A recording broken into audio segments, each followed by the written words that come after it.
வணக்கம் நண்பர்களே, இது நம்முடைய காற்றோடு பேச. இந்த வீடியோல நாம திருவெம்பாவையின் பாடல் 8 பார்க்க போகிறோம். வாங்க நண்பர்களே, வீடியோக்குள்ள போகலாம். திருவெம்பாவையின் பாடல் 8.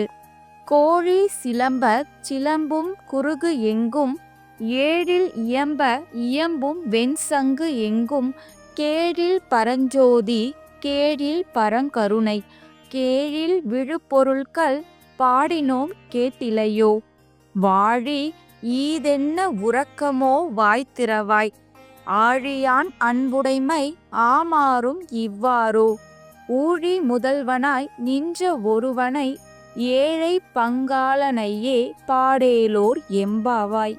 இப்பாடலின் பொருளாவது: தோழியை எழுப்ப வந்த பெண்கள், அன்பு தோழியே, கோழி கூவிவிட்டது, பறவைகள் எல்லாம் கீச்சிடுகின்றன, 7 ஸ்வரங்களுடன் வாத்தியங்கள் இசைக்கப்படுகின்றன, நம் அண்ணாமலையார் கோயிலில் வெண் சங்குகள் முழங்குகின்றன.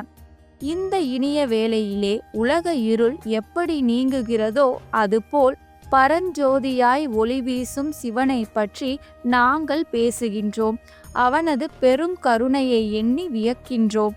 அவனது சிறப்புகளை பாடுகின்றோம். ஆனால் நீயோ எதுவும் காதில் விழாமல் தூங்குகிறாய். இந்த உறக்கத்துக்கு சொந்தமானவளே, இன்னும் பேச மாட்டேன் என்கிறாயே. வாழ்க நீ! பார்க்கடலில் பள்ளி கொண்டுள்ள திருமாலின் சிவபக்தியை பற்றி உனக்கு தெரியும் அல்லவா? அவர் வராக வடிவமெடுத்து சிவனின் திருவடியை காணச் சென்றவர். அப்படிப்பட்ட பெருமையுடைய உலகத்துக்கே தலைவனான சிவனை, ஏழைகளின் தோழனை பாடி மகிழ உடனே புறப்படு. இதுவே இப்பாடலின் பொருள். அதாவது, பனி படர்ந்த இருள் சூழ்ந்த மார்கழி காலையை சூரியன் எப்படி பிரகாசமாக்குகிறானோ அதுபோல நம்முள் உள்ள ஆணவம், பொறாமை, அறியாமை ஆகிய இருள் சூழ்ந்த மனதை சிவபெருமான் ஒளி வெள்ளமாக்குகிறார் என்பதுதான் இப்பாடல் உணர்த்தும் கருத்து. இந்த வீடியோ உங்களுக்கு பிடிச்சிருக்கும்னு நினைக்கிறேன். இந்த வீடியோ உங்களுக்கு பிடிச்சிருந்தது அப்படின்னா லைக், கமெண்ட் மற்றும் ஷேர் பண்ணுங்க. மேலும் இது போன்ற வீடியோக்களுக்கு நம்மளோட காற்றோடு பேசு யூடியூப் சேனலை சப்ஸ்கிரைப் பண்ண மறந்துடாதீங்க.